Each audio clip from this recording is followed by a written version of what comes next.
On another note,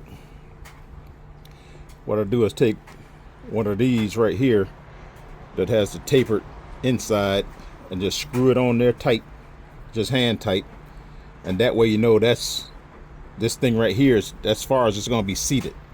And then you just twist this thing right here on down.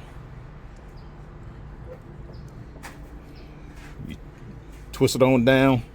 Now you see the gap is closed up right there, so that's far as it can go on. So now we can get these right here and crimp it. So